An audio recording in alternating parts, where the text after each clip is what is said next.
Welcome back, viewers. This is your host, Brian, and you are watching Game Brigade. And today we're going to be doing a update video for Monumental African Empires, the Kickstarter that I just did a video on about 5 days ago. If you haven't seen that video, click up here.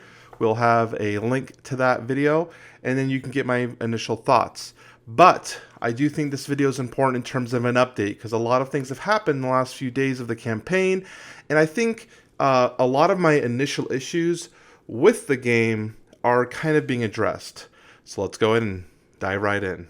All right, welcome to the Kickstarter page. So here we are. We're currently at 310,000 as of right now, 2,600 backers on day 14.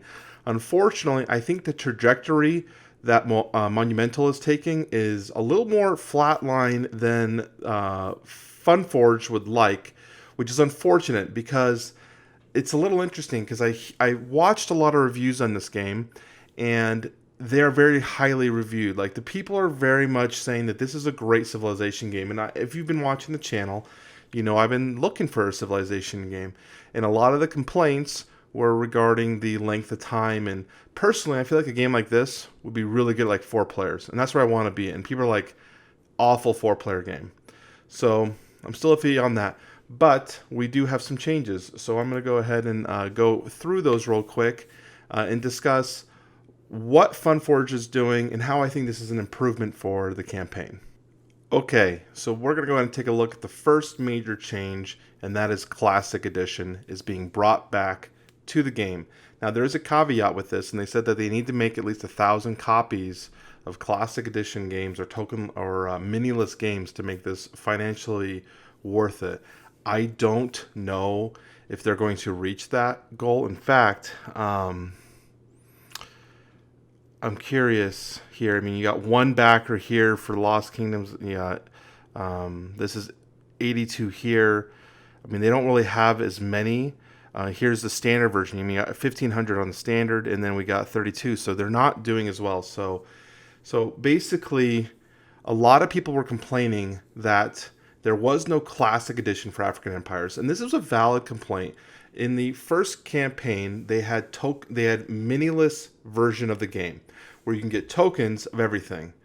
And with the African Empires expansion, there was only a minis version. So people who had token versions were kind of being forced to now include minis for these additional factions, which wouldn't be cohesive with their game. So they're going to be offering a Classic Edition here. So 55 euros will be the tokenless edition. They kind of go in terms of what this will be included.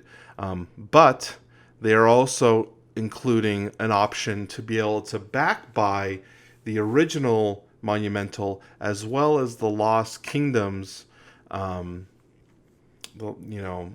versions of the game as well in tokens.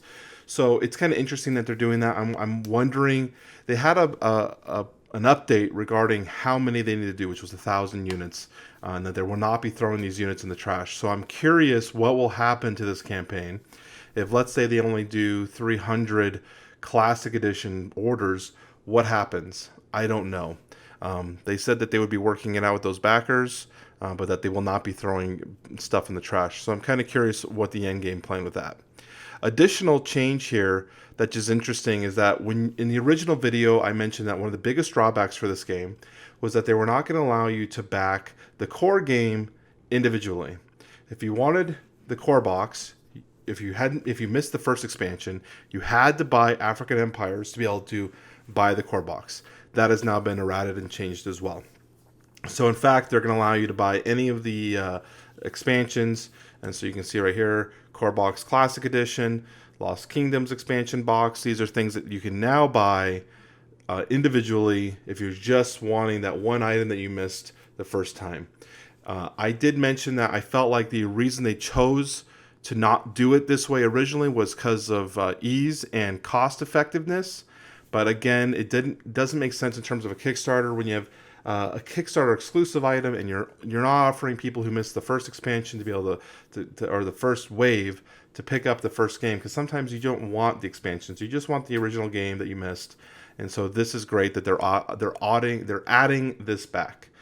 So thank you, Funforge, for that. Okay, so the next thing I want to cover was the continuous play mode. I had mentioned in the last video that continuous play mode was being paywalled behind the African empires. That they kind of teased what it was, but they weren't going to release the actual version of how to play this until the African empires expansion was released and people had it in their hands. So for people, but they did say this is fully compatible with the original game, but you don't get to have it until African empires is yours. They have now backstepped that, and on update 3, basically they're saying continuous mode available for all, and that they will be making the rule is freely accessible down here. So this is now for people who would like to maybe add this to their gameplay. Now, if you're kind of like curious if this is actually a good rule and it improves the gameplay, it might actually will help you might purchase the African empires, because now you're like, well, you know what? Continuous play mode is great.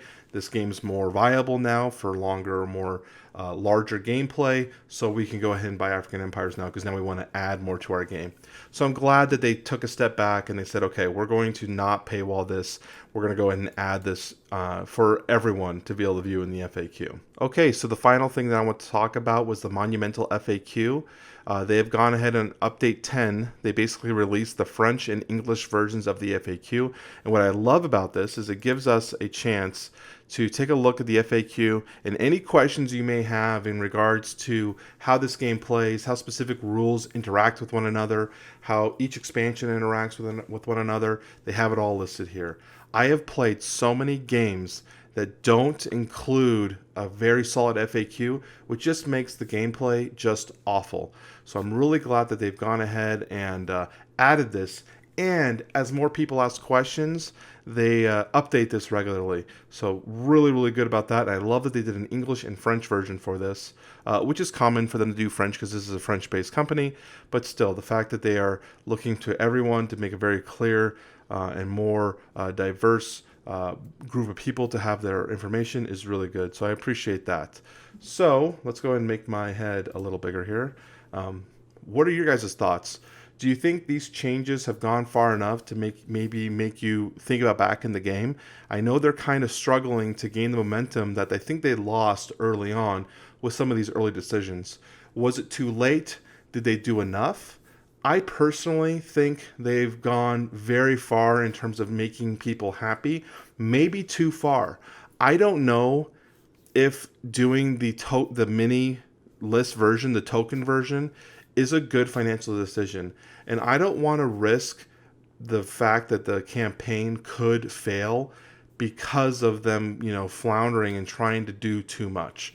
I don't know. That's my opinion, and I could definitely be wrong because I'm not a manufacturer. I don't quite know all the ins and outs of how the manufacturing system works, but I do know reading their update, they were very clear that they need a certain amount of stuff to make this financial viable, and that's the reason why they didn't offer originally, because not enough people bought it in the original campaign, so they didn't make sense to them to do it again.